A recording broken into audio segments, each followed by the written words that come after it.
ॐ सहनाववतु सहनौ भुनक्तु सह वीर्यं करवावहै तेजस्विनावधीतमस्तु मा विद्विषावहै। ॐ शान्ति शांति शांति। कम कर। ओम ओम ठीक है चलेगा।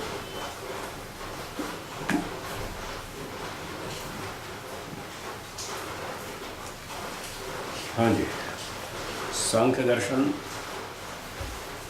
पहला अध्याय 19वां सूत्र चल रहा था। उसका भाष्य कुछ हुआ कुछ बाकी, वहां से आगे चलेंगे।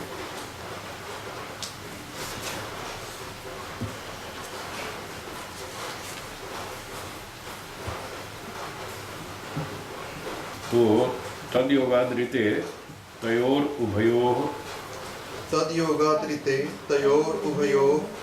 प्रकृति पुरुषयोर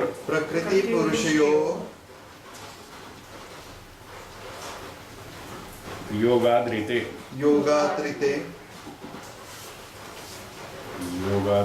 पुनः बंध कारणम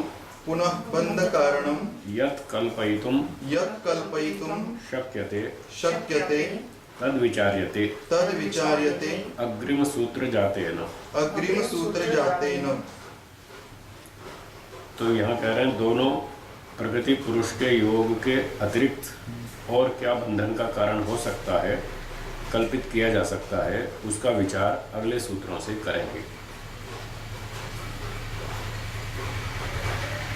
खैर कुछ बीच में टीका टिप्पणी आ गई, वो और पढ़ लेते हैं। सूत्रे अत्र तद्योगः शब्दस्यार्थो अनिरुद्ध वृत्तौ विज्ञान भिक्षु भाष्ये स्वामी हरिप्रसाद भाष्ये च बंधयोगः कृतः। कहते हैं इस सूत्र में तद्योग, इस शब्द का अर्थ अनिरुद्ध वृत्ति में और विज्ञान भिक्षु भाष्य में और स्वामी हरि प्रसाद भाष्य में, तीनों में बंध योग कृता, बंध योग ऐसा अर्थ किया है।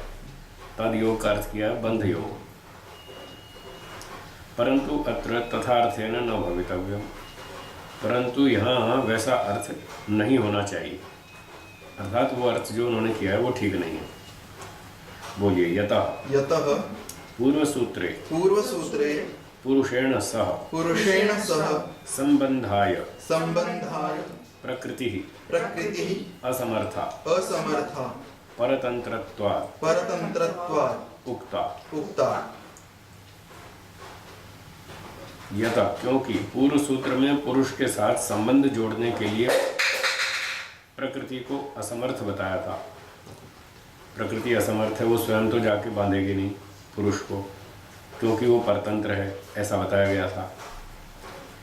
अत्र सूत्रे प्रकृत्या सह संबंधाय पुरुषः प्रकृतिवत् परतंत्रस्तु न किंतु स्वतंत्रः सन्नपि स नित्य शुद्ध बुद्ध मुक्त स्वभाववत्वात् अनपेक्षः तथा उपेक्षावृत्तिकः तस्मात् तस्य प्रकृति योगो न संभावनीयः।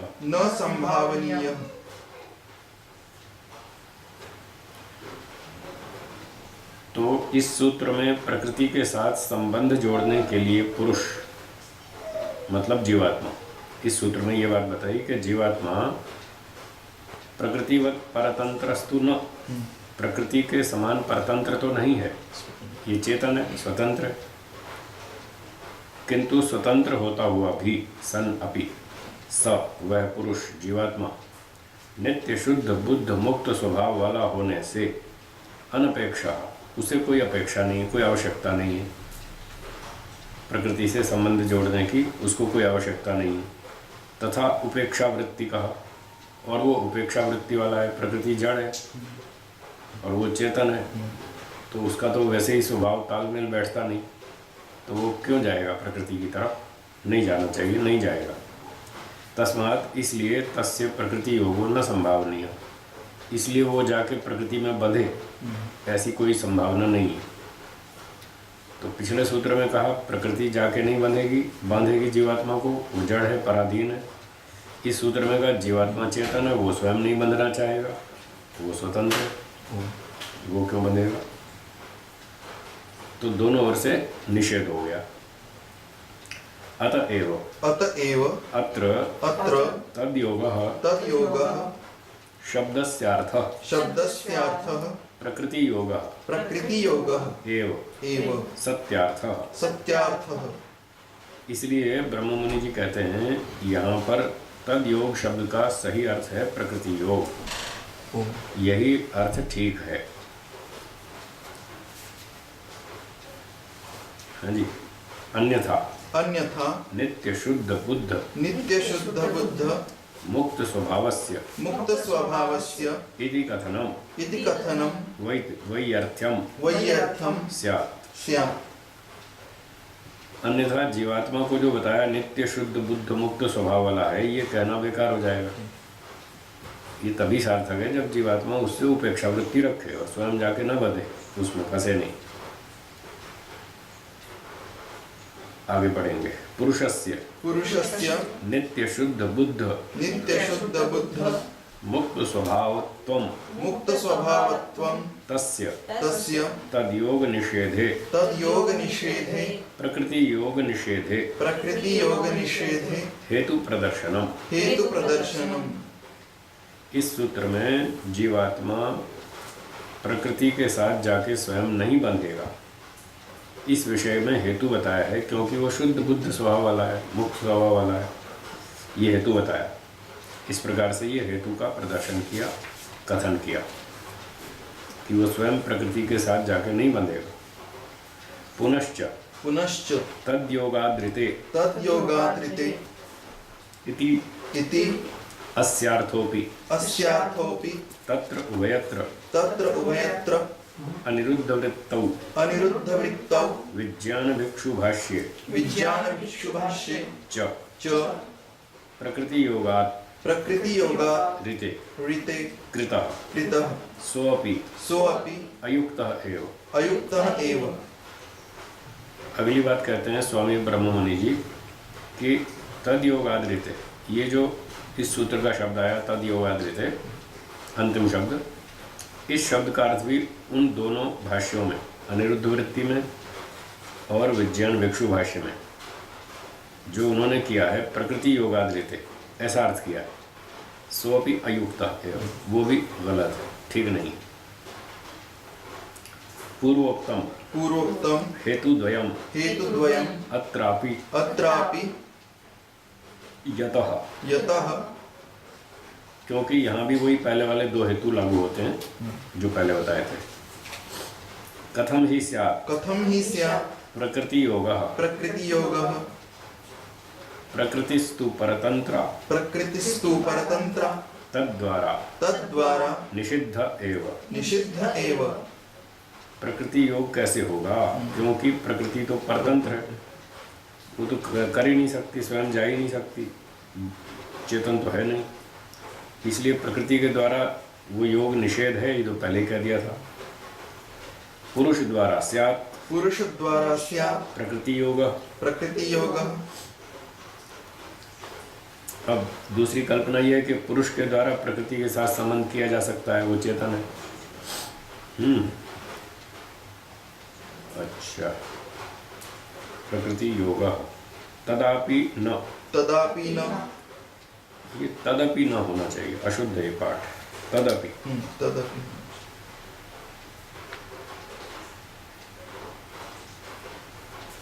तो वो भी ठीक नहीं है।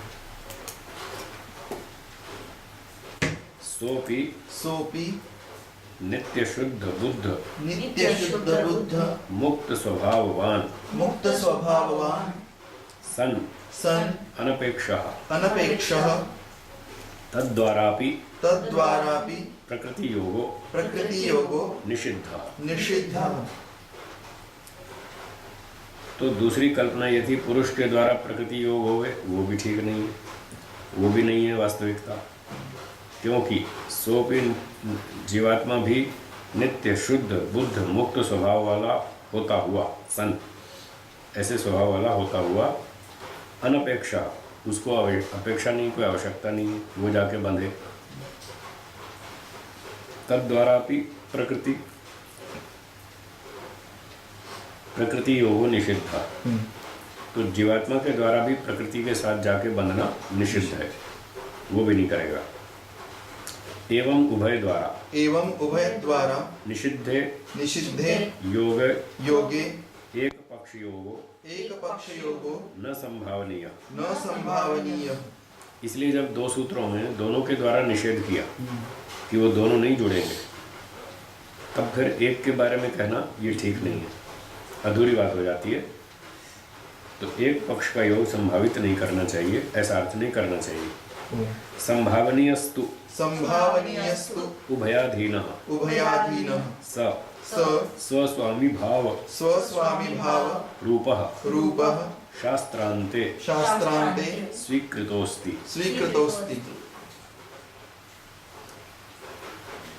तो दोनों के अधीन, उभयाधीन दोनों के अधीन, स्वस्वामी भाव रूपः संबंध, दोनों का जो संबंध है वो स्वस्वामी भाव संबंध है, वो दोनों के अधीन है, केवल एक के नहीं।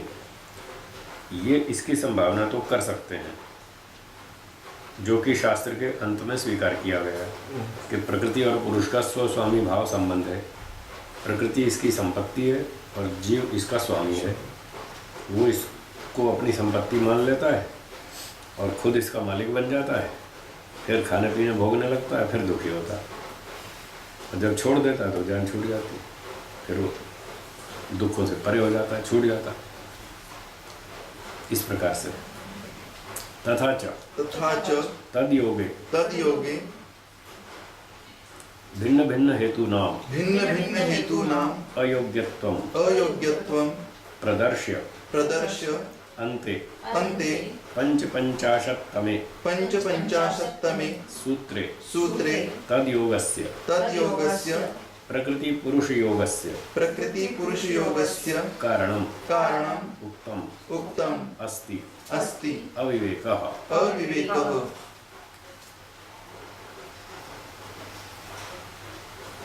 कहते हैं तथा च, इसी प्रकार से तद योगे, इन दोनों के योग में, प्रकृति पुरुष के योग में भिन्न भिन्न हेतु नाम, अलग अलग कारणों की अयोग्यता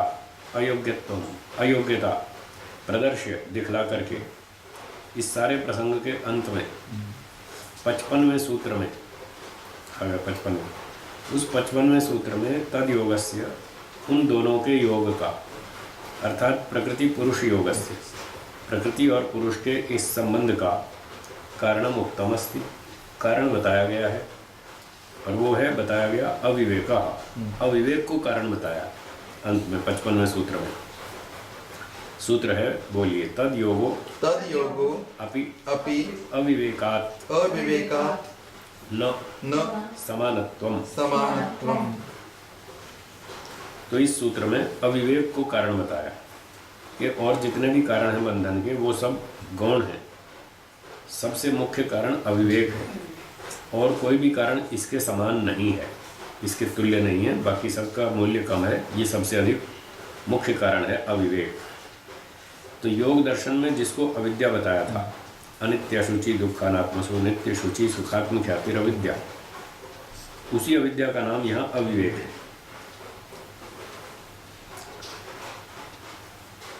पढ़िए, प्रकृति पुरुषयोर योगस्य योगस्य तयोः तयोः स्वस्वामी भावस्य स्वस्वामी भावस्य कारणम् अविवेकः अविवेकः प्रदर्शितः। प्रदर्शितः। प्रकृति और पुरुष के योग का उन दोनों के स्वस्वामी भाव संबंध का जो कारण है वो इस 55वें सूत्र में बताया है अविवेक, ऐसा दिखलाया है। यथा ही अत्र तद्योगस्य कारणम् अविवेकः प्रदर्शितः तथैव शास्त्रान्ते स्वस्वामी भावस्य कारणम् अविवेकं प्रादर्शयत् आचार्य। तो जैसे इस सूत्र में 55वें सूत्र में दोनों के योग का कारण अविवेक को बतलाया है, तथैव वैसे ही शास्त्र के अंत में भी स्वस्वामी भाव का कारण अविवेक को ही आचार्य ने दिखलाया है। आचार्य कपिल मुनि ने ऐसा दिखाया। वो 6ठे अध्याय का अंत में वो बताया। वो सूत्र है, अगला सूत्र बोलिए। अविवेक निमित्तो वा पंचशिखः।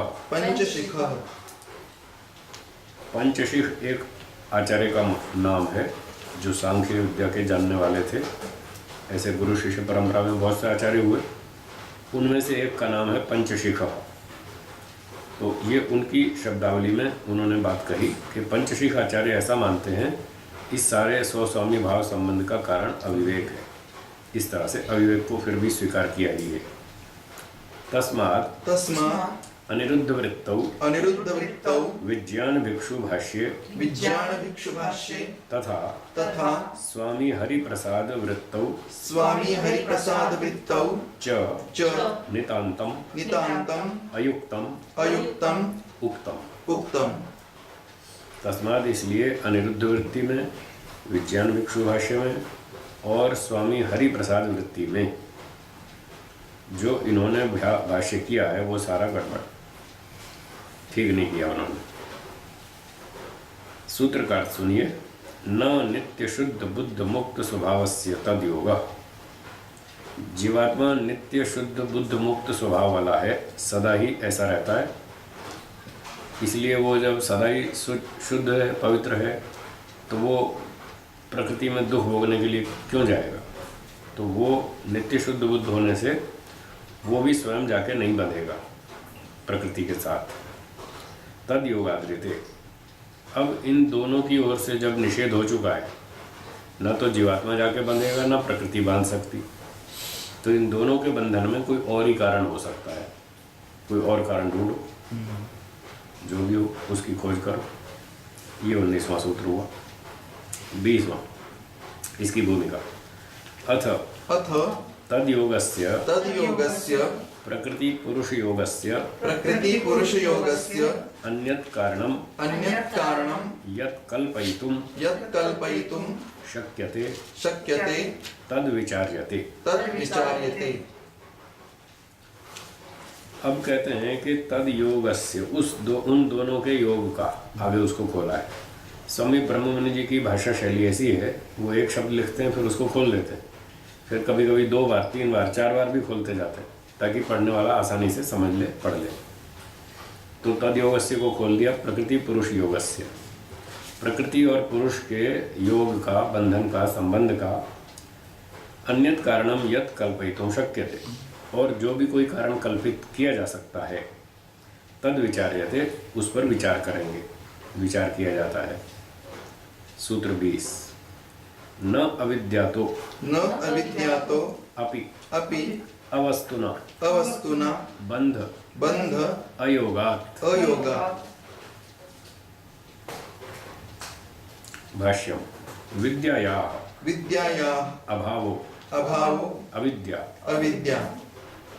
तया खलु अभाव रूपया अपि जीवात्मनो बंधः कल्पयितुं न युज्यते। अब यहाँ ये समझना है कि अभी पिछले सूत्र भाष्य में हमने पढ़ा कि बंधन का अंतिम मुख्य कारण अविवेक को बतलाएंगे। फिर बीच में मैंने कहा था कि ये जो अविवेक है सांख्य में, इसी का नाम योग दर्शन में अविद्या है। तो दोनों समानार्थक हुए, अविद्या और अविवेक। तो चाहे ये कहो कि बंधन का कारण अविवेक है, चाहे कहो कि अविद्या है, एक ही बात है। फिर यहाँ अविद्या का खंडन कर रहे हैं कि अविद्या बंधन का कारण नहीं है। फिर शंका हो जाती है ना। फिर अभी तो कह रहे थे अगर मना भी कर रहे हैं, तो इसका उत्तर है कि यहाँ पर जो इस 20वें सूत्र में जो अविद्या शब्द है, इसका अर्थ वो नहीं है। जो योग दर्शन वाली अविद्या वो तो सत्तात्मक है, ठीक है ना, उसका तो अस्तित्व है। अविद्या का मतलब है मिथ्या ज्ञान, भ्रांति, वहाँ तो वो है अविद्या। पर इस सूत्र में जो पूर्व पक्ष का मत है वो अविद्या का अर्थ लेता है विद्या का अभाव, ज्ञान का अभाव। ठीक है, अभाव को वो अविद्या कह रहा है, ज्ञान के अभाव को। तो यदि ज्ञान का अभाव मानकर चलें तो सिद्धांत ये कहता है कि वो अभाव रूप जो अविद्या है वो तो बांध नहीं सकती है। अभाव तो किसी के बंधन का कारण नहीं हो सकता है। मान लो यहाँ एक रस्सी का अभाव है, क्या रस्सी का अभाव हमको बांध सकेगा? ना। अभाव नहीं बांध सकता। कुछ सत्तात्मक रस्सी हो तो बांध सकती है, जो चीज़ है ही नहीं वो क्या बांधेगी? वो कुछ क्रिया नहीं कर पाएगी। इसलिए जो अविद्या है पूर्व पक्षी के विचार में वो है ज्ञान का अभाव। तो सिद्धांती कह रहा है कि जो विद्या का अभाव है, यदि उसका नाम आप अविद्या रखते हैं तो उस अभाव रूप अविद्या से तो जीवात्मा का बंधन कल्पित करना ठीक नहीं। यथा, क्योंकि अवस्तुना अवस्तुना बंध बंध अयोगात् अयोगात् तथा भूतया तथा भूतया अवस्तु रूपया अवस्तुरूपया अवस्तुरूपेण अवस्तुरूपेण अभावेन अभावेन बंधयोगस्य बंधयोगस्य असंभवात्। असंभवात्। तो कारण बताते हैं क्यों ये नहीं बांध सकती अविद्या, जो शून्य रूप अविद्या है, अभाव है जो, वो जीवात्मा को क्यों नहीं बांध सकती। उसका उत्तर दे रहे हैं तथा भूतया अवस्तु रूपया अवस्तु रूपेण अभावेन। ये सब खोल दिया शब्दों को। तो जो उस स्वरूप वाली है, अभाव रूप है, अवस्तु रूप है, कोई वस्तु ही नहीं है, ज्ञान का बिल्कुल अभाव है, तो ऐसी अभाव रूप अविद्या से बंध योगस्य असंभवात्, उससे तो बंधन हो नहीं सकता, असंभव है। न ही क्वचित अवस्तु अवस्तु वस्तु वस्तु बध्नाति। बध्नाति। यहाँ शब्दों में आपको अवस्तु वस्तु न बध्नाति, तो ऐसा लगता होगा जैसे कि अवस्तु और वस्तु प्रथमा विभक्ति लिखी है। वस्तु वस्तु वस्तु हाँ। वस्तु वस्तु, जबकि ये द्वितीय है। ये थोड़ा सा ध्यान दिलाना मुझे। यहाँ पर अवस्तु ये तो प्रथमा है, फिर जो वस्तु है ये द्वितीय है।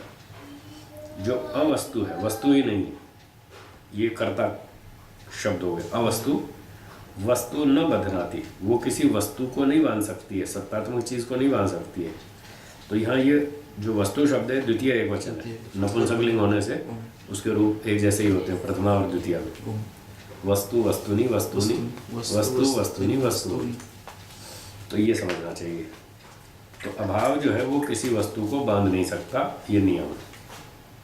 वस्तु बंधन योग वस्तु बंधन योग केनचित् वस्तुना भवितुं शक्यो न अवस्तुना।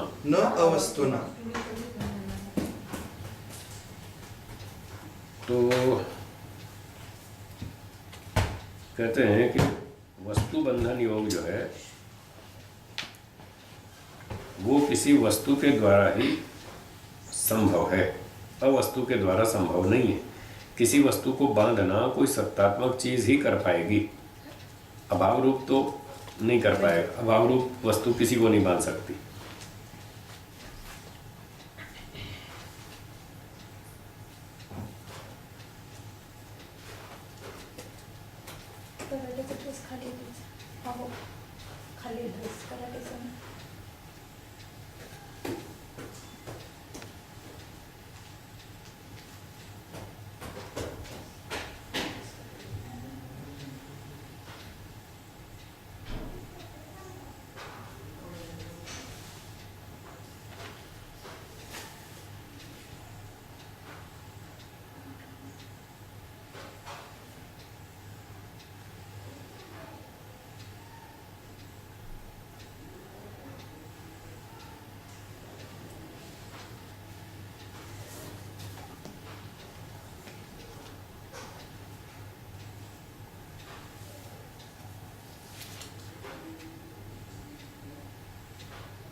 शून्य।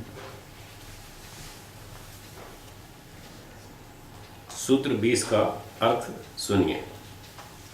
न अविद्या तो अपि, जो अभाव रूप अविद्या है, ज्ञान का अभाव रूप अविद्या, उससे भी जीवात्मा का बंधन नहीं हो सकता,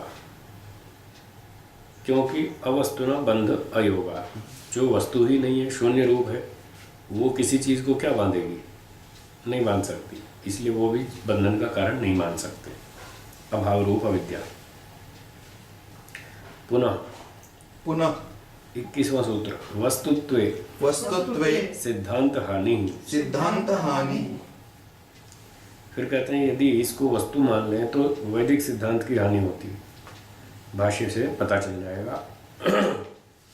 पढ़िए। अविद्याया अविद्याया वस्तुत्व स्वीकारे वस्तुत्व स्वीकारे दार्शनिक सिद्धांत हानिर सिद्धांत हानिर भवति। भवति। तो ये जो अविद्या है, जो पूर्व पक्षी ने शून्य रूप मानी थी, अभाव रूप मानी थी, इस अभाव रूप अविद्या को वस्तु स्वीकार कर लेने पर वो कहे नहीं, अविद्या भी एक वस्तु है, जैसे और चीज़ें, अविद्या भी एक चीज़ है, उसको आप स्वीकार करो। ऐसा यदि पूर्व पक्षी कहे सिद्धांती को, तो सिद्धांती कहता है कि अविद्या को ऐसे वस्तु मान ले रहे हैं तो दार्शनिक सिद्धांत की हानि होती है। क्या है दार्शनिक सिद्धांत की हानि? आगे बताते हैं। न ही क्वचित दर्शने। दर्शने मतलब आर्ष दर्शने।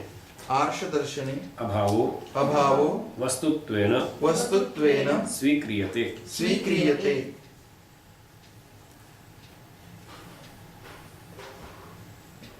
स्वीकर्तुम युज्यते वा। तो कहते हैं क्वचित दर्शने, कहीं पर भी दर्शन शास्त्र में, आर्ष दर्शन शास्त्र में, जो ऋषियों के बनाए दर्शन है वैदिक, उन दर्शन शास्त्रों में अभाव वस्तुत्वेन न स्वीक्रियते, अभाव को वस्तु के रूप में स्वीकार नहीं किया गया किसी भी दर्शन में। स्वीकर्तुम युज्यते वा, अथवा स्वीकार करना युक्त हो ऐसा नहीं माना जाता कि अभाव को भी कोई वस्तु मान लिया जाए, ये ठीक नहीं। पढ़िए। दर्शनम तु तदेव करोति। हाँ, तदेव स्वीकरोति यत् खलु सत्तारूपेण दृश्येत ज्ञानपथम आगच्छेत। तो दर्शन अर्थात वैदिक दर्शन तो उसी वस्तु को स्वीकार करता है जो सत्ता रूप में दिखे अथवा ज्ञान पथ को प्राप्त हुए। मतलब हमारी समझ में आनी चाहिए, ज्ञान में समझ में आनी चाहिए कि वो वस्तु है, चाहे आँख से ना दिखे कोई बात नहीं, कान से, नासिका से, किसी भी इंद्रिय से जानी जाए, अनुमान प्रमाण से जानी जाए, पर कहीं ना कहीं उसकी सत्ता सिद्ध तो होनी चाहिए। युक्ति तर्क प्रमाण से जो चीज़ सिद्ध हो जाएगी उसको तो हम मान सकते हैं। तदेव दर्शनस्य प्रतिपाद्यम। बस वही दर्शन का प्रतिपाद्य विषय है कि वो चीज़ कहीं ना कहीं किसी न किसी रूप में प्रमाण से सिद्ध होनी चाहिए, तब तो हम उसको मान लेंगे। और जो चीज़ तीनों कालों में किसी प्रमाण से सिद्ध नहीं होती उसको हम नहीं मानेंगे। चलिए 21वां हो गया सूत्रार्थ। वस्तुत्व सिद्धांत हानि। यदि उस अभाव रूप अविद्या को वस्तु मान लेवें तो दार्शनिक सिद्धांत की हानि होती है, क्योंकि दर्शन शास्त्रों में अभाव को कहीं भी वस्तु नहीं माना ऋषियों ने, इसलिए ये तो अभाव है, तो इसको हम भी वस्तु कैसे माने? हम तो यत् शब्द प्रमाण का अवयव, यत् शब्द आह तदस्माकं प्रमाण, हम तो शब्द प्रमाण को मानते हैं। जो शब्द प्रमाण जिस बात को स्वीकार करता है वो हमारे लिए प्रमाण है, उसको हम मान सकते हैं। और ये बात प्रमाणों के विरुद्ध है, इसलिए हम इसको नहीं मान सकते। सूत्र 22। अन्यच्च विजातीय द्वैतापत्तिश्च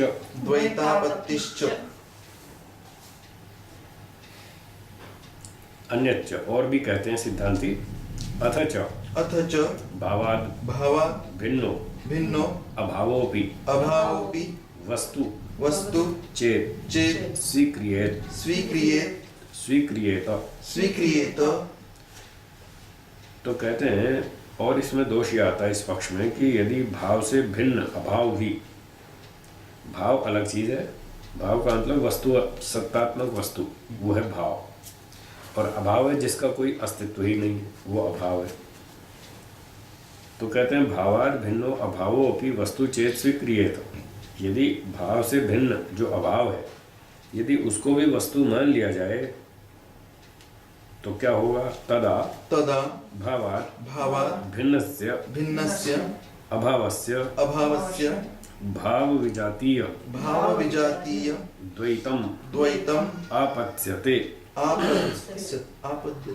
आपद्यते आपद्यते यत् यत् सो अभावो सो अभावो भाववत् भाववत् विजातीया विजातीयो अपरसत्ता रूपो अपरसत्तारूपो अनर्थकारी अनर्थकारी स च अनिष्टो अनिष्टो दर्शने। दर्शने।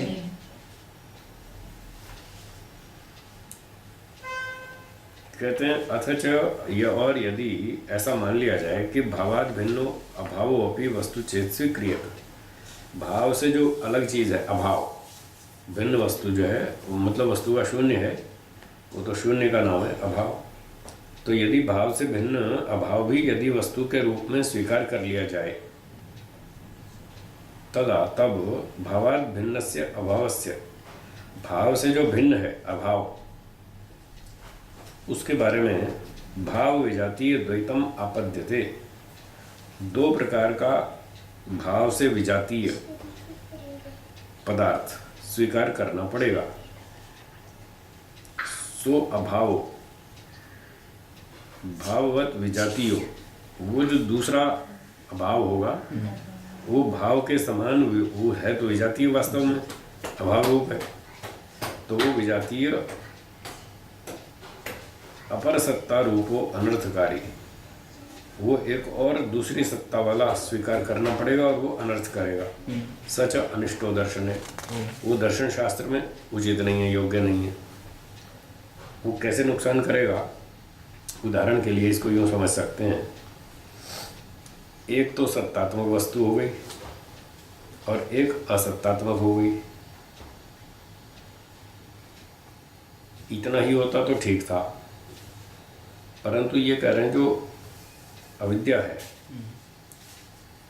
उसको भी सत्तात्मक मान लो, तो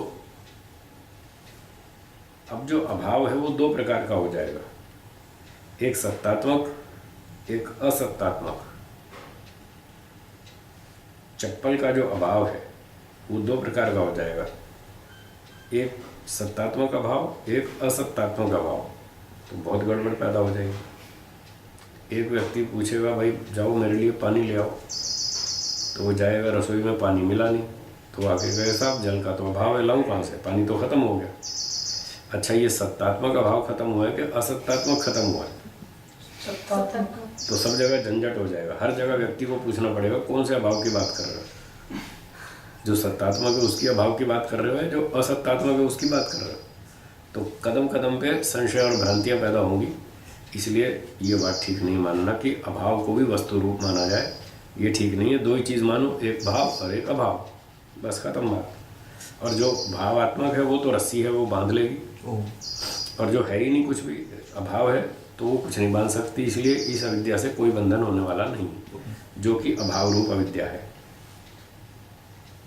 सूत्रार्थ हुआ विजातीय द्वैतापत्तिश्च, दो प्रकार के विजातीय पदार्थ मानने पड़ेंगे, ऐसा ऐसा दोष आएगा यदि अभाव रूप अविद्या को सत्तात्मक मान लिया जाए तो। भगवान अत्र अनिष्टो इति किम? वो पाठ में गड़बड़ है, अनिष्टो होना चाहिए। अनिष्टो, हाँ अनिष्टो, दो टान नहीं होने चाहिए, एक होना चाहिए।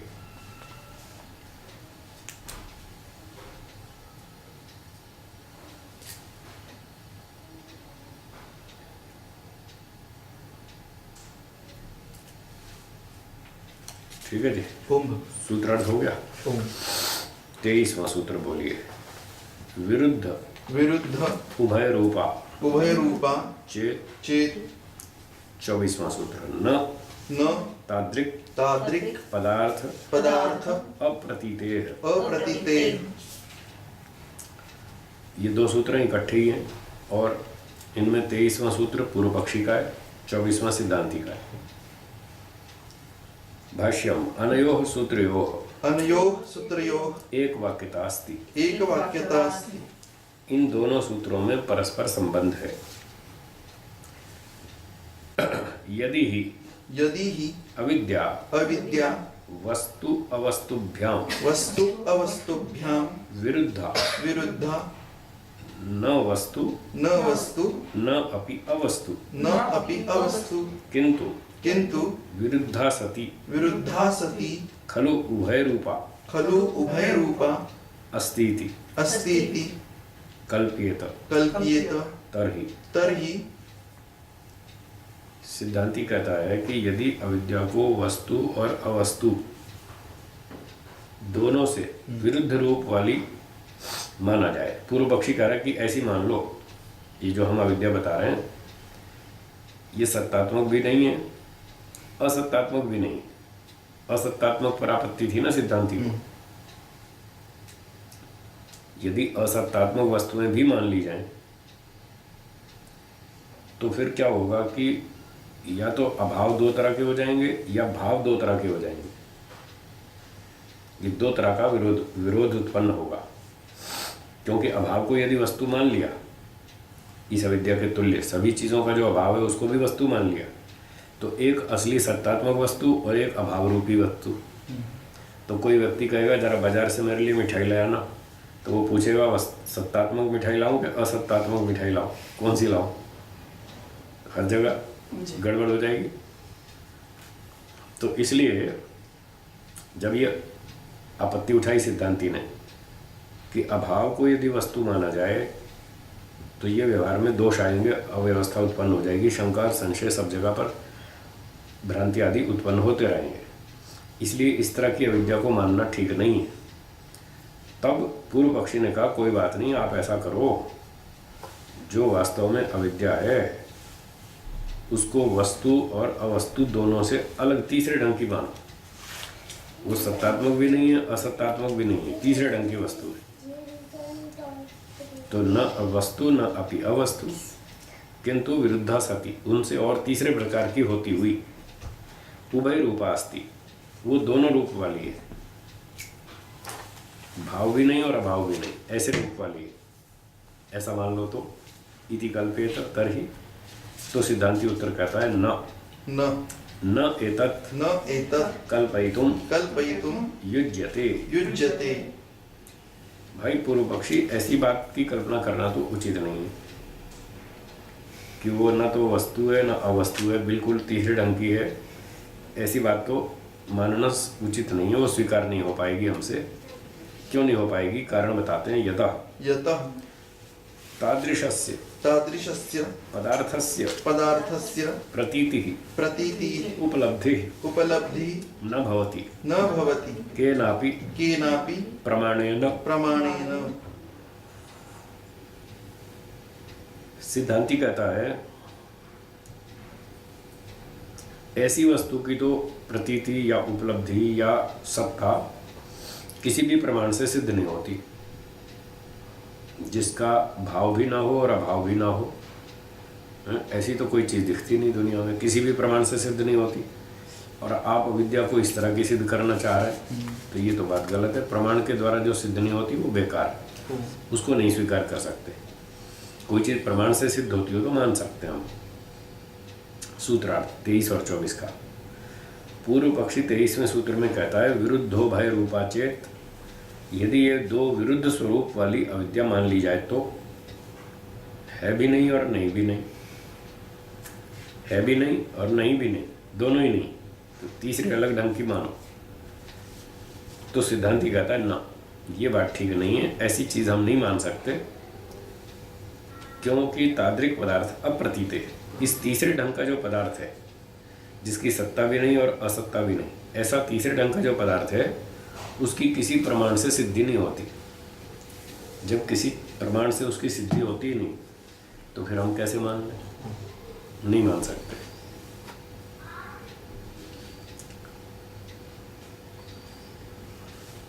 25वां सूत्र। पूर्व पक्षत्वेन पूर्वपक्षत्वेन पुनः पुनः उच्यते। उच्यते। जब सिद्धांति ने ये बात कही तो पूर्व पक्षी फिर से बोला, अपनी बात को अड़ा हुआ है वो, जैसे तैसे खींचतान के ठीक करना, सिद्ध करना चाहता है। तो वो बोला, न वयम न वयम षट पदार्थ षट पदार्थ आदि आदि वादिनो वादिनो वैशेषिक वैशेषिक आदिवत आदिवत। भाष्यकार कहता है पूर्व पक्षी की तरफ से, अप्रतीतोपि अप्रतीतोपि पदार्थो भवतु। पदार्थो भवतु। पूर्व पक्षी कह रहा है कि भाई जो प्रमाण से सिद्ध नहीं हो रहा, प्रतीति जिसकी नहीं हो रही, तो ऐसे पदार्थ को भी मान लो, क्या फर्क पड़ता है।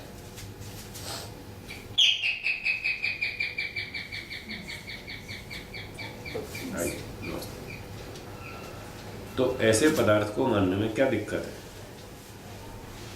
यतो वयम यतो वयम षट षट षोडश षोडश पंचविंशति पंचविंशति पदार्थवादिनः पदार्थवादिनः न स्म।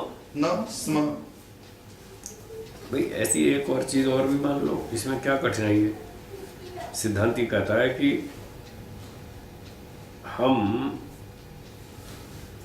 नहीं, अभी तो पूर्व पक्षी चल रहा है, वो कह रहा है कि हम कोई 6, 16, 25 आदि पदार्थ मानने वाले थोड़ी हैं। हम कोई संख्याओं में बंधे हुए व्यक्ति थोड़ी हैं कि 6 ही मानने हैं। जैसे वैशेषिक ने 6 पदार्थ माने, तो पूर्व पक्षी कहता है उसने 6 माने, हम 7 मान लेंगे, हमारा क्या बिगड़ रहा है। हमको उसकी तरह अड़ियल थोड़ी है, नहीं 6 ही पदार्थ हैं। और ऐसे ही 16 पदार्थ माने न्याय दर्शन ने, तो हमको उनकी तरह ऐसे रूढ़िवादी थोड़ी है कि बस इतने ही बंध गए सो बंध गए, अब आगे हिल ही नहीं सकते। हम तो एक और मान लेंगे, 6 के बजाय 7 मान लेंगे, 16 के 17 मान लेंगे, एक पदार्थ ऐसा भी मान लेंगे जिसकी न सत्ता है न असत्ता है। और फिर 25 पदार्थ सांख्य दर्शन ने माने, तो हम सांख्य विद्या में जो 25 माने जाते हैं, हम कोई वहाँ पर अड़ियल थोड़ी हैं, 25 के 26 मान लेंगे। तो हम तो कितनी भी संख्या बांध सकते हैं, हम संख्या के अंदर बंध के नहीं चलते। वैशेषिक आदिवत वैशेषिकादिवत वैशेषिक वैशेषिक नैयायिक नैयायिक सांख्या संख्या इव। इव। तो जैसे वैशेषिक विद्या के मानने वाले 6 को मानते हैं पदार्थों को, नैयायिक जो न्याय विद्या को मानते हैं वो 16 पदार्थ मानते हैं, और सांख्य जो है वो 25 मानते हैं। हम इन लोगों के इव न स्म, हम इनके तुल्य नहीं हैं।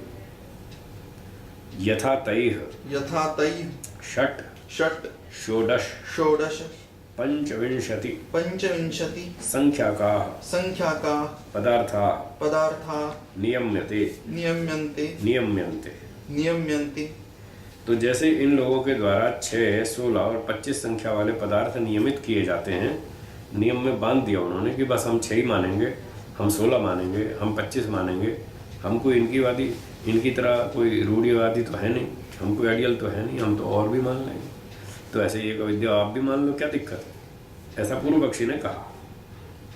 सूत्रार्थ है, वयम षट पदार्थ आदि वादिनः न, हम कोई वैशेषिक आदिवत, वैशेषिक आदि के समान कोई 6 पदार्थ में बंध करके नहीं चलते, कोई 16 पदार्थ में बंध के नहीं चलते, कोई 25 में बंध के नहीं चलते।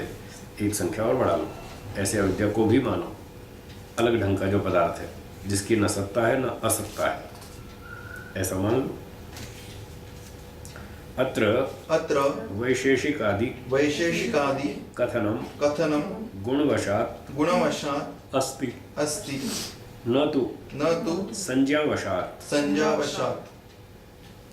तो इस सूत्र में जो वैशेषिक आदि शब्द आया, ये गुण के हिसाब से आया, विद्या के हिसाब से, कि जिस विद्या को वैशेषिक दर्शन में स्वीकार किया गया, जो विद्या है ना 6 पदार्थों की, इस विद्या का नाम है वैशेषिक। न कि वो पर्टिकुलर पुस्तक जो कणाद मुनि ने लिखी है। तो इस संज्ञा का अर्थ हुआ जो कणाद मुनिकृत वैशेषिक दर्शन है, उस हिसाब से यहाँ पर वैशेषिक नाम का कथन नहीं किया गया, क्योंकि कणाद मुनि से पहले भी विद्या थी, आगे बताते हैं। वैशेषिकादि वैशेषिकादि सिद्धान्तवादिनः सिद्धान्तवादिनः कणादादिभ्यः कणादादिभ्यः पूर्वमपि पूर्वमपि स्युः स्युः इति संभवः। इति संभवः। तो क्योंकि वैशेषिक आदि सिद्धांतों को मानने वाले लोग कणाद आदि ऋषियों के पूर्व भी थे, ये पूरी संभावना है, क्योंकि आई तो वेदों में से है। तो वेद जब से है तब से ये सारी विद्याएं हैं दर्शन आदि की। तो कणाद मुनि से भी पहले वैशेषिक मानने वाले थे। तो वैशेषिक विद्या से ये पता चला कि लोग उसमें 6 पदार्थ मानते हैं।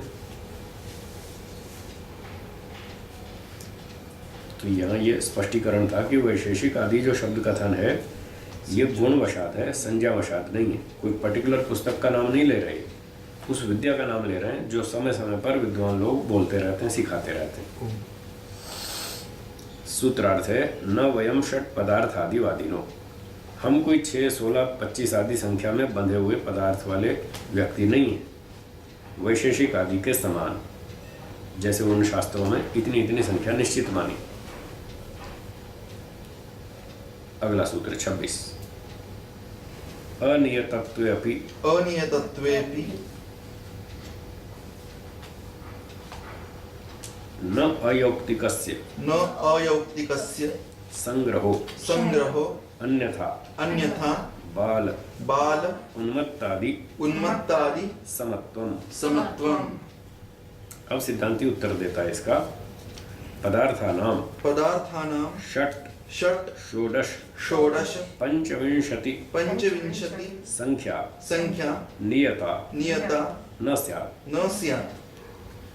भाई पूर्व पक्षी जी, सिद्धांती कह रहा है कि आप 6, 16, 25 आदि संख्या निश्चित ना भी माने, कोई बात नहीं, संख्या का कोई झगड़ा नहीं है। बात तो बुद्धि गम्य होनी चाहिए, बुद्धि में आनी चाहिए, इतनी बात है। तो पदार्थों की 6, 16 संख्या 25 संख्या निश्चित न हो, तथापि तेषाम अनियतत्व स्वीकार्य अपि। तो फिर भी उनकी संख्या निश्चित न स्वीकार करने पर भी, भले ही कम अधिक मान लो संख्या, तब भी युक्ति विहीनस्य तथा भूतस्य वस्तु अवस्तु विरुद्ध उभय रूपस्य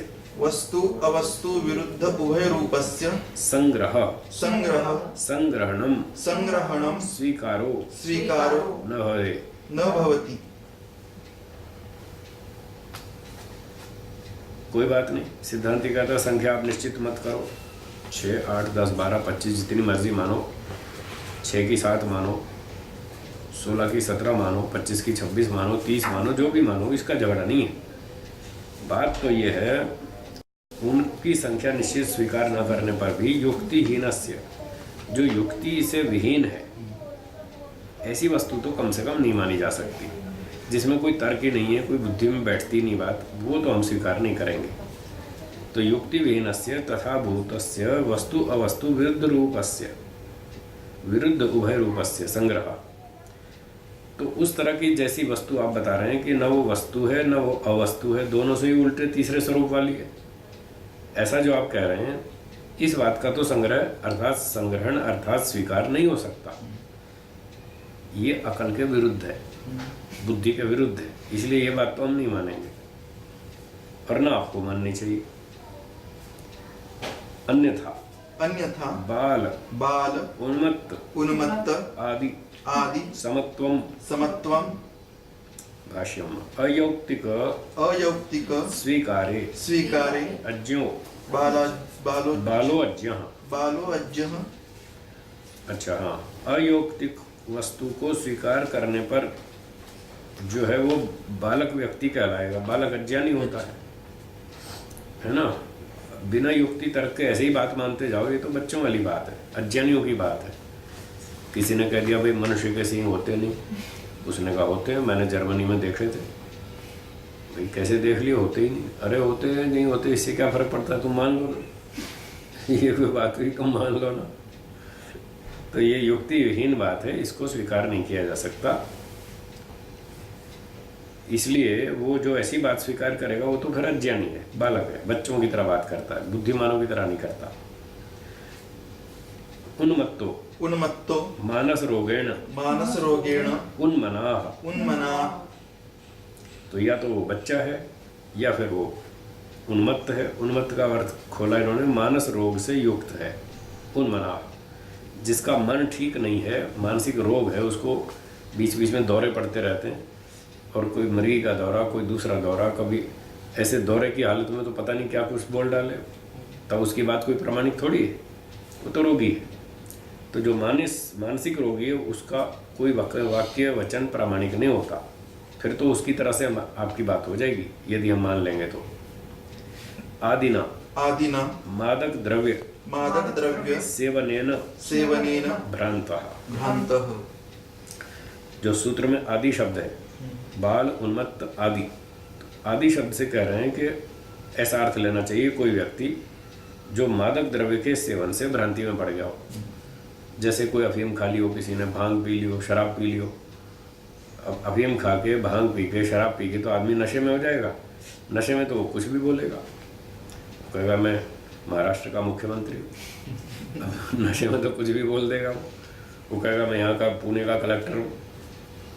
तो फिर ऐसे बोलने से वो थोड़ी जाएगा, ना वो महाराष्ट्र का मुख्यमंत्री हो जाएगा, ना पुणे का कलेक्टर हो जाएगा। बस वो बोल रहा है, नशे में बोल रहा है, तो उसकी बात मान्य नहीं होती जो नशे में बोलता है। तथा विधानाम बाल बाल उन्मत्त उन्मत्त भ्रांतानाम भ्रांतानां कथनमपि कथनमपि समानम समानं स्वीकार्यम स्वीकार्यं स्यात्। स्यात्। यदि हम आपकी बात मान लें जो बिना सिर पैर किए, तो फिर हमको बच्चों की बातें भी सारी मान्य करनी पड़ेंगी। बच्चे जो भी बोलते हैं सब मानना पड़ेगा, हाँ ठीक कर रहे हैं। और पागलों की बातें भी माननी पड़ेंगी, और दारू के नशे में जो घूम रहे हैं उनकी बात भी माननी पड़ेगी। फिर तो उस जैसी बात है।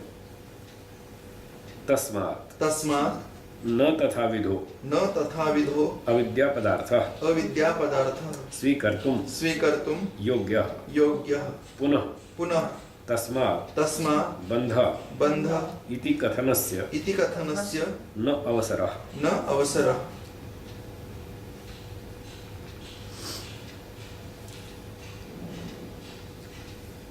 तो कहते हैं तस्मात्, इसलिए, तथा विधो अविद्या पदार्थ स्वीकर्तुम योग्य है, न उस तरह का अविद्या रूपी पदार्थ, अविद्या नामक पदार्थ स्वीकार नहीं किया जा सकता जैसा आप बता रहे हैं। सत्ता भी नहीं, असत्ता भी नहीं, ये नहीं मान सकते। और जब वो वस्तु है ही नहीं तो फिर उसके कारण से बंधन मानना, ये तो कहने का प्रश्न ही नहीं होता, कोई अवसर ही नहीं आता ऐसा। तो जब वो वस्तु ही नहीं है तो फिर बांधेगी क्या, उसको बंधन का कारण नहीं मान सकते। सूत्रार्थ अनियतत्वे अपि, निश्चित संख्या न माने तब भी, 6, 16, 25 न भी माने तब भी, अयौक्तिकस्य संग्रहो न, जो बात युक्ति से विरुद्ध है, तर्क से विरुद्ध है, प्रमाण से विरुद्ध है, उसको हम स्वीकार नहीं कर सकते, नहीं करेंगे, नहीं करना चाहिए, किसी को भी स्वीकार नहीं करना चाहिए। यदि इस तरह की, अन्यथा यदि इस तरह की बातें स्वीकार करने लगे हम, तो फिर तो ऐसी बात होगी बाल उन्मत्त आदि समत्व, फिर तो अज्ञानी लोगों की, बच्चों की बातें भी माननी पड़ेंगी, और जो है मानसिक रोग से रोगी हैं वो, उनकी बात भी माननी पड़ेगी, पागलों की बात माननी पड़ेगी, और कोई शराब के नशे में बोले उसकी बात भी माननी पड़ेगी। तो ये तो फिर बुद्धिमत्ता नहीं है, ये तो ठीक नहीं है। इसलिए बिना तर्क प्रमाण की वस्तु नहीं मानेंगे। ये बात पूरी हो गई। अब अगला विषय, मतलब मूल विषय तो वही है, बंधन के कारण क्या, तो वो पूर्व पक्षी का मत पूरा हो गया। अब नया पूर्व पक्षी आ रहा है अगले सूत्र में। सूत्र 27, जीवात्मनो बंध विषये अन्या कल्पना उत्थाप्य परिह्रियते।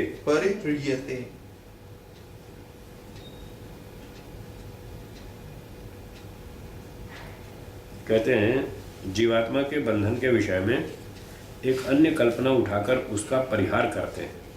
परिहार मतलब समाधान। प्रश्न उठाएंगे, उसका उत्तर देंगे। 27वां सूत्र बोलिए। न अनादि न अनादि विषय विषय उपराग उपराग निमित्तो निमित्तो अपि अपि अस्य। अस्य। भाष्य।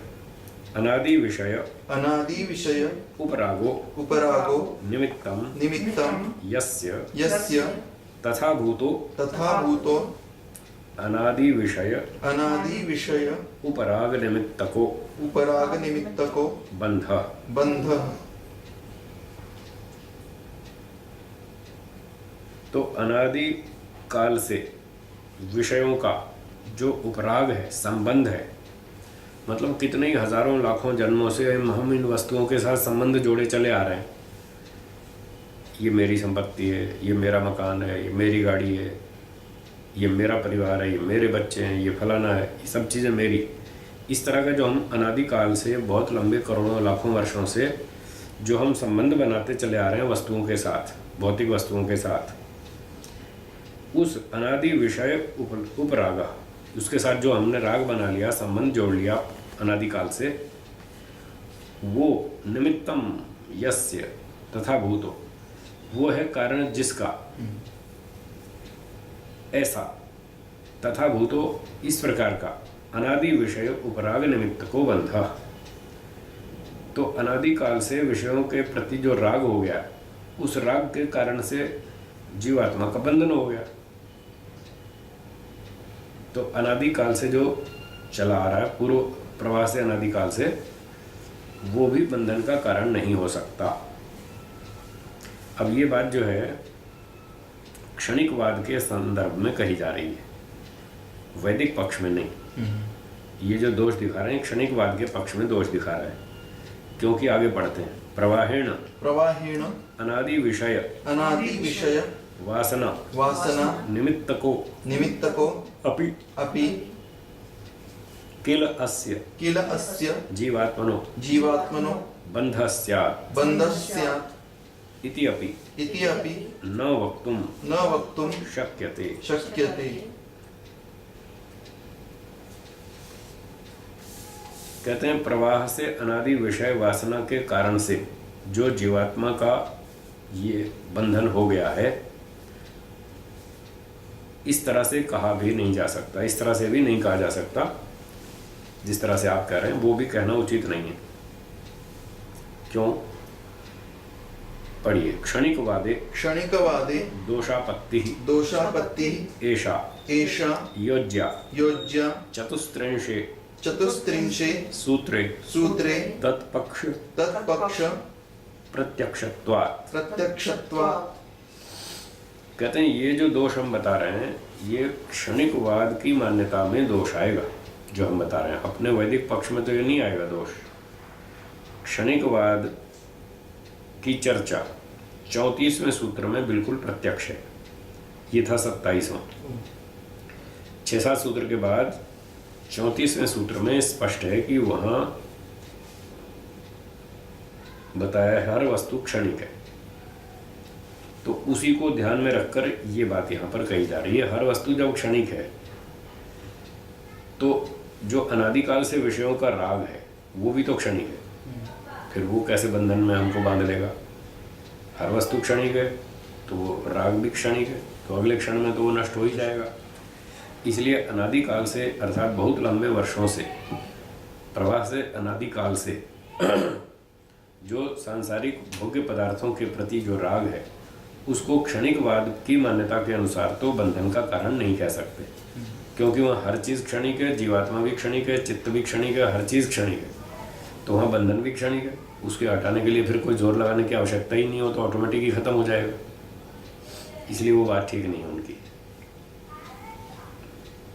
तत्र क्षणिकवादे तत्र क्षणिकवादे खलु खलु आत्मनो आत्मनो अस्थिरत्वात् अस्थिरत्वात् अनाधारत्वात् अनाधारत्वात् च बंधानुपपत्ति। बंधानुपपत्ति।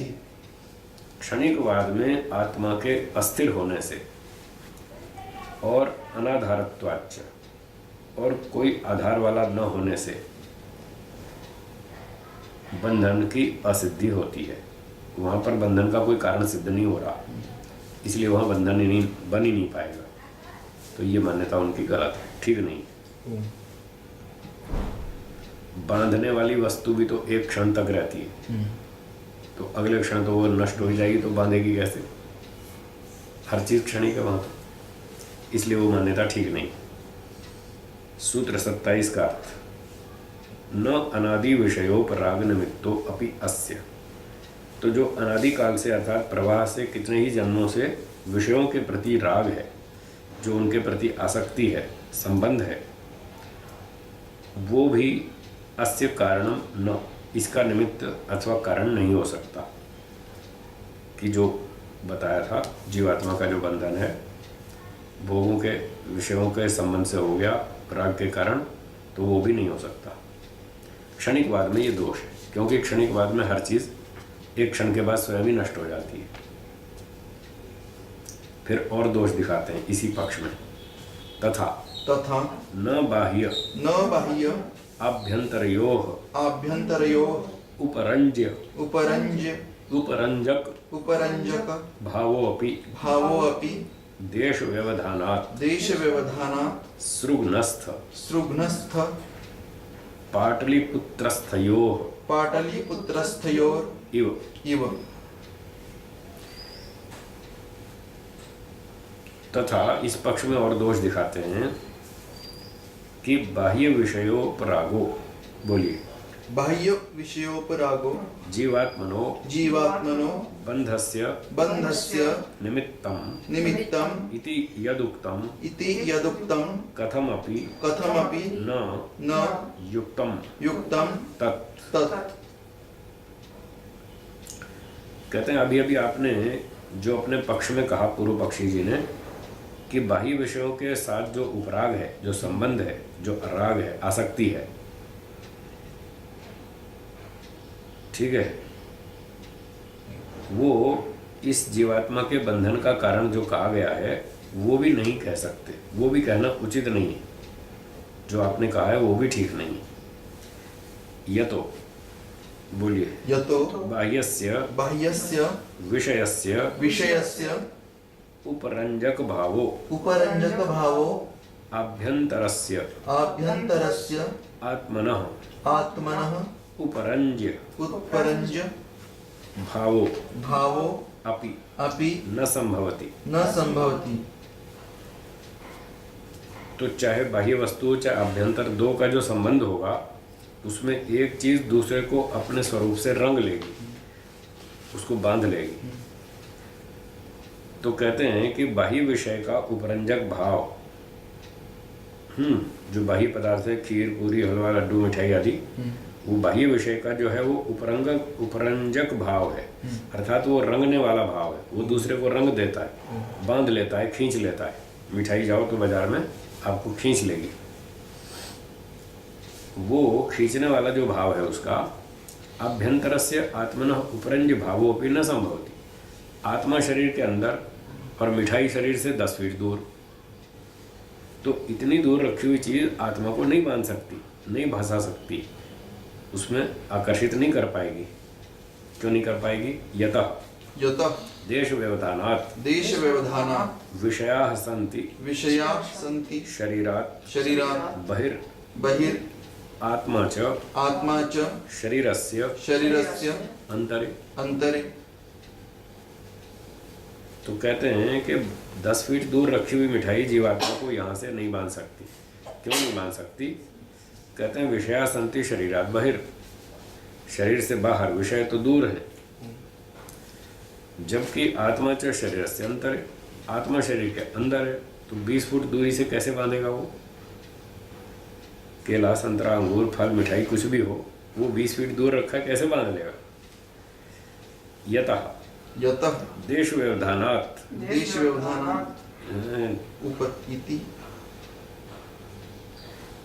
ये विषयाः सन्ति, अच्छा ऊपर छूट गया, विषयाः सन्ति शरीरात्, यहाँ से पढ़ेंगे। यतः विषयाः सन्ति विषयाः सन्ति शरीरात् बहिर् शरीरात् बहिर् आत्मा च आत्मा च शरीरस्यान्तरे शरीरस्यान्तरे इति इति देशव्यवधान देशव्यवधान हेतोः हेतोः तत्र दृष्टान्तः। तत्र दृष्टान्तः। तो दूर दूर से वो वस्तुएं जीवात्मा को कैसे बांधेगी? जीवात्मा तो शरीर के अंदर है, वस्तुएं तो बाहर हैं, इतनी दूर से कैसे बांधेगी?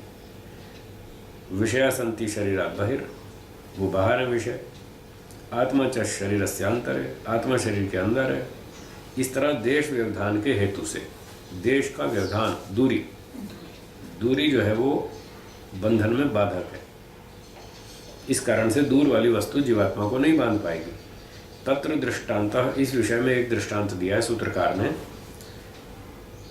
यथा यथा एतयोर भिन्न भिन्न देशस्थयोर उपरंज उपरंजक भावो न भवति तद्वत् अत्रापि। तो दृष्टांत ये दिया है, एक है सृगनस्थ और दूसरा है पाटलिपुत्रस्थ। एक वस्तु कलर पेंट वो है सृग्न में, सृग्न कहते हैं आगरा को, और पाटलिपुत्र नाम है पटना का। पेंट कलर तो रखा है आगरा में, दरवाजे हैं पटना में। आगरा में रखा हुआ पेंट पटना के दरवाजों को रंग देगा? क्यों नहीं रंगेगा? दूरी है ना। तो जैसे आगरा में रखा हुआ पेंट कलर पटना में रखे दरवाजों को नहीं रंग सकता, दूरी के बाधक होने के कारण, ऐसे ही मिठाई 20 फीट दूर रखी है और आत्मा शरीर के अंदर है, वो कैसे बांध लेगा? नहीं बांध सकता। तो दूर से नहीं बांध सकता, ये बात इस सूत्र में बताई। सूत्रकार सुनिए। न बाह्य आभ्यंतरयोर उपरंजक भावो अपि। बाहर की वस्तु मिठाई आदि और अंदर की वस्तु जीवात्मा, इन दोनों में उपरंजक भाव सिद्ध नहीं होता। वो बांध ले और ये बंध जाए, ऐसा सिद्ध नहीं होता, क्योंकि देश व्यवधानात, बीच में देश की दूरी है, स्थान की दूरी है 20 फीट। जैसे दृष्टांत है, आगरा में रखा हुआ पेंट पटना में रखे दरवाजों को नहीं रंग सकता। इसी तरह से भगवान, ये दोनों सूत्र पूर्व पक्षी के हैं या सिद्धांति के? कुछ समझ में नहीं आता। ये जो 27वां है ना, ये सिद्धांति का है, 28वें सिद्धांति का है। पूर्व पक्षी के मत को प्रस्तुत करके उसका खंडन किया। पूर्व पक्षी जी, आप ऐसा मानते हो तो आपका ये मानना ठीक नहीं है। अच्छा। हे पूर्व पक्षी क्षणिकवादी, आप ऐसा मानते हो कि जो अनादिकाल से राग चला आ रहा है वो जीव के बंधन का कारण है, ऐसा मानते हो तो ठीक नहीं है।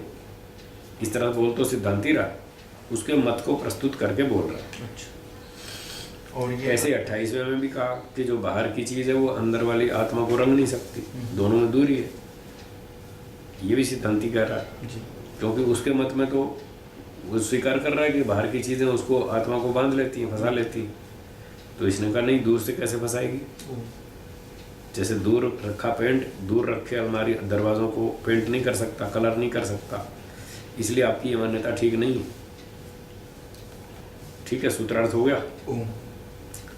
29वां क्षणिकवादे अभ्यंतरो ही आत्मा अस्ति इति न किंतु उभयत्र बहिः अन्तरयोः समानत्वेन तस्य वर्तमानत्वम् अस्ति। जब पिछले सूत्र में सिद्धांति ने कहा कि क्षणिकवाद में वस्तु तो बाहर है और आत्मा अंदर है, इतनी दूर से कैसे बांध लेगा? मिठाई आदि कैसे बांध लेगी इतनी दूर से? इसने कहा भाई देखो, हमारी बात ऐसी है, हम सिर्फ ऐसा नहीं मानते कि वस्तु जो है वो शरीर के बाहर ही है,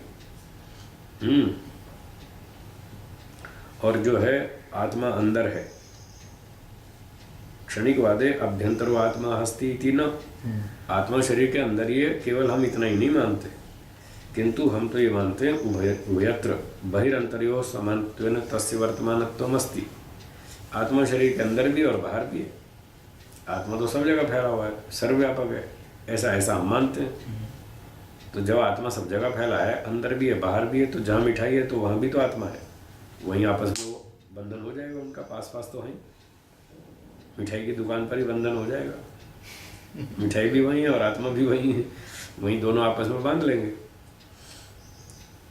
पुनः तस्य बहिस्थेन विषयेण सह संबंधो भविष्यति इति अत्र उच्यते। तो जब जीवात्मा सभी जगह व्यापक है तो वो बाहर भी है, और बाहर वाली वस्तु से उसका संबंध हो ही जाएगा। मिठाई वाले के शोकेस में वहीं आत्मा है, वहीं संबंध हो जाएगा। तब क्या बोलोगे? तब उसका उत्तर देते हैं सूत्र 29, द्वयोः एक देश लब्ध उपरागात न व्यवस्था। सिद्धांति कहता है भाष्यम, विषयस्य जीवात्मनश्च द्वयोः एक देशे यो लब्धः उपरागः संबंधः तस्मात् खलु न व्यवस्था न भविष्यति। भाई पूर्व पक्षी, तुमने अपनी बात को जैसे तैसे खींचतान के सिद्ध करने के लिए ये बात जो अभी स्वीकार की कि आत्मा शरीर के अंदर भी और बाहर भी है, तो सभी जगह है। अब खींचातानी करके आपको ये बात कहनी पड़ रही है कि आत्मा बाहर भी है, और तो कोई मानता नहीं बुद्धिमान।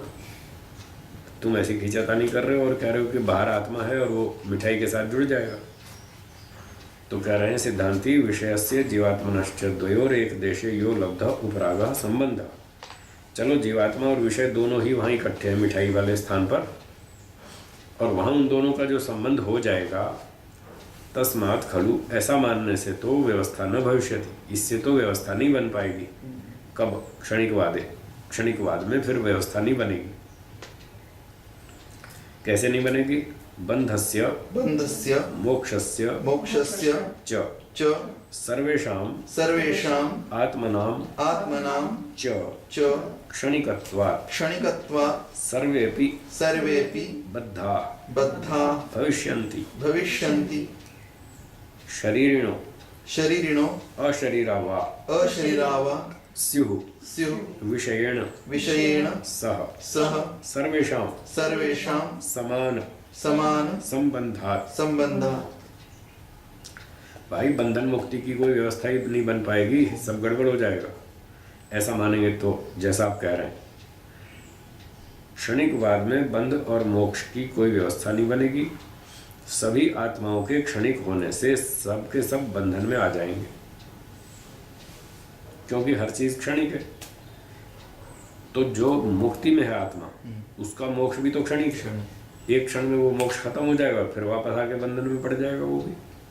तो ये तो गड़बड़, इसी व्यवस्था से तो सब काम बिगड़ जाएगा। तो बंध और मोक्ष दोनों ही सर्वेषाम आत्मनाम च, और सारी आत्माओं के भी क्षणिक होने से बंध भी क्षणिक, मोक्ष भी क्षणिक, सब आत्माएं भी क्षणिक, हर चीज क्षणिक। आपके यहाँ तो ये सिद्धांत है। तो ऐसा मानने से तो व्यवस्था नहीं बन पाएगी। कौन तो मुक्ति में जाएगा, कौन बंधन में जाएगा, कितने दिन रहेगा, कितना लंबा समय मोक्ष मिलेगा, ये तो सब गड़बड़ हो जाएगी। हर चीज़ क्षणिक है। तो क्षण क्षण में ही मुक्ति होगी और क्षण क्षण में बंधन होगा। एक व्यक्ति का मोक्ष हो गया आज, एक क्षण तक रहेगा, वो है तो क्षणिक, और अगले क्षण में वो नष्ट हो जाएगा और फिर वापस बंधन में आ जाएगा। ऐसे ही बंधन वाला भी एक क्षण तक बंधन में रहेगा और वो बंधन नष्ट होता है तो अगले क्षण वो मुक्ति में जाएगा। तो हर सेकंड में बंधन मुक्ति चलता रहेगा। ये तो सब गड़बड़ है, अव्यवस्था है। हाँ, शरीरिणो, एक पंक्ति पीछे रह गई। अच्छा, या पढ़ दी थी हम? पढ़ दी ना। पढ़। हाँ, तो चाहे शरीरधारी हो चाहे बिना शरीरधारी हो, सभी का विषयों के साथ समान संबंध होगा। जो मुक्ति वाले हैं वो भी बंध जाएंगे, और जो बंधन वाले हैं वो एक सेकंड में अपने आप ही मुक्ति में चले जाएंगे। तो ये सब गड़बड़ हो जाएगा। ये सारी तपस्या करना, शास्त्रों को पढ़ना, ध्यान लगाना, समाधि लगाना, परोपकार करना, फिर इसकी क्या ज़रूरत है? एक क्षण में तो मुक्ति अपने आप हो ही जानी है। एक क्षण में तो बंधन नष्ट हो ही जाएगा आपके मान्यता के अनुसार।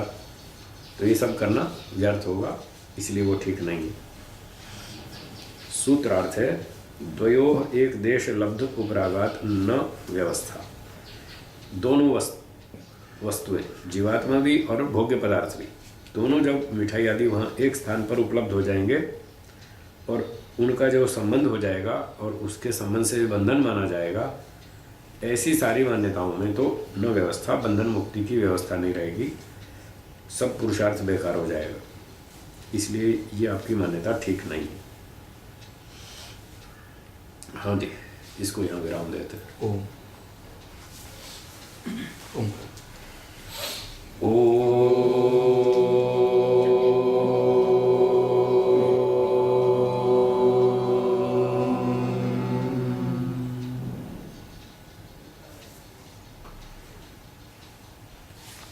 सर्वेभ्यो नमः। सर्वेभ्यो नमः। सबको सादर नमस्ते जी। सबको सादर नमस्ते जी। आपस में भी नमस्ते कर लेंगे।